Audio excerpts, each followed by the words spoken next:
بسم اللہ الرحمن الرحیم۔ السلام علیکم ورحمۃ اللہ وبرکاتہ۔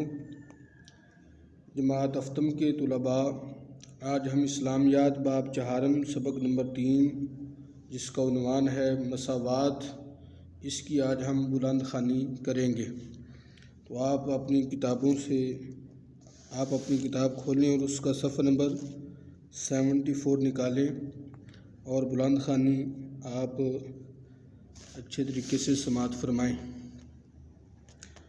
مساوات کے معنی ہے برابری یا ایک جیسا ہونا۔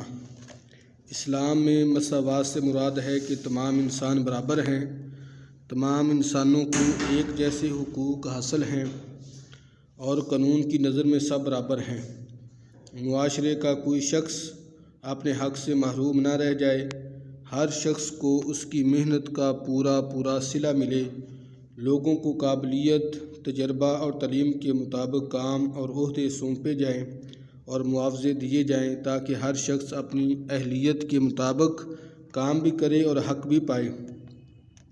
اللہ تعالیٰ کا ارشاد ہے، لوگو ہم نے تم کو ایک مرد اور ایک عورت سے پیدا کیا اور تمہاری قومیں اور قبیلے بنائے تاکہ ایک دوسرے کو پہچانو۔ اللہ تعالیٰ کے نزدیک عزت والا وہ ہے جو زیادہ پرہیزگار ہے، بے شک اللہ سب کچھ جاننے والا اور سب سے خبردار ہے۔ آپ صلی اللہ علیہ وسلم نے اپنے اقوال اور عمل سے مساوات کی وہ زندہ اور تابندہ مثالیں چھوڑی ہیں جو حضور صلی اللہ علیہ وسلم کی ذات اقدس کے علاوہ اور کہیں نہیں ملتی۔ آپ صلی اللہ علیہ وسلم نے صدیوں سے چلے آ رہے غلامی کے فرسودہ نظام کو ختم کر کے آقاؤں کے سامنے انسانوں کی حیثیت سے غلاموں کو درجہ دلایا۔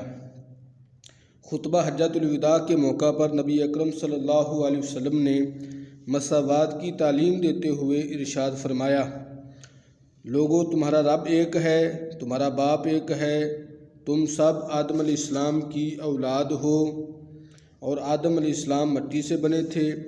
تم میں اللہ تعالیٰ کے نزدیک عزت والا وہ ہے جو تم میں سب سے زیادہ پرہیزگار ہے۔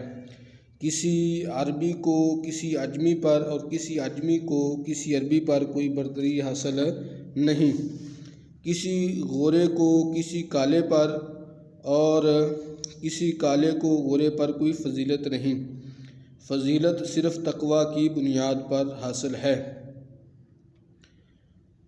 اسلام انسانی مساوات کا درس دیتا ہے۔ خاندان اور قبیلے محض شناخت اور تعارف کے لیے ہیں۔ عزت والا وہ ہے جو زیادہ پرہیزگار، متقی اور زیادہ احکام الہی کی پابندی کرنے والا ہے۔ تمام اسلامی عبادات اللہ تعالیٰ کی وحدانیت کے ساتھ ساتھ انسانی مساوات کا بھی درس دیتی ہیں۔ نماز میں سب لوگ ایک ہی صف میں کھڑے ہو کر انسانی مساوات کا عملی مظاہرہ کرتے ہیں۔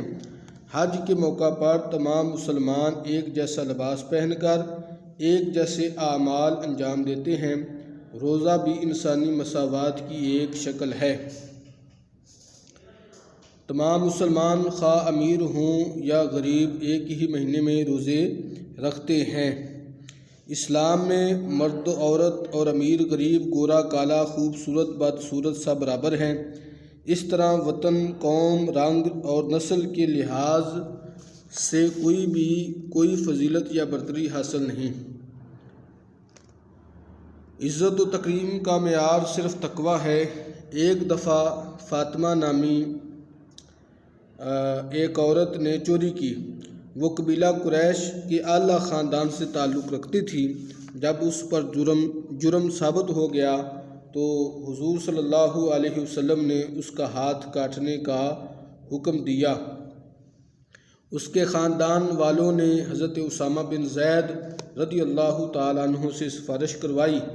اس پر آپ صلی اللہ علیہ وسلم بے حد غضبناک ہوئے اور فرمایا کہ تم سے پہلی امتیں اسی لیے تباہ ہو گئیں کہ جب کوئی بڑا آدمی جرم کرتا تو اسے معاف کر دیا جاتا تھا اور جب کوئی عام آدمی جرم کرتا تو اسے سخت سزا دی جاتی تھی۔ یاد رکھو، اگر میری بیٹی بھی چوری کرتی تو میں اس کا بھی ہاتھ کاٹ دیتا۔ رسول اللہ صلی اللہ علیہ وسلم کی حیات طیبہ میں ہمیں مساوات کی بے شمار مثالیں ملتی ہیں۔ آپ صلی اللہ علیہ وسلم نے قبائلی تفاخر اور نسلی امتیازات کی بنیادوں پر استوار معاشرے کو مساوات اور برابری کے سنہری اصولوں سے آراستہ کیا۔ برتری اور عزت کا معیار فقط تقوی اور پرہیزگاری کو رکھا۔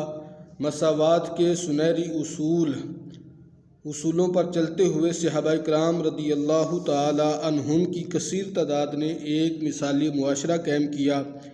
یہ ایسا معاشرہ تھا جس میں زندگی کے ہر طبقہ سے تعلق رکھنے والے انسانوں کو ان کی معاشی اور معاشرتی زندگی کا حصہ دیا جاتا تھا۔ ذات پات، نسل اور رنگ کے امتیازات کو ختم کر دیا گیا تھا۔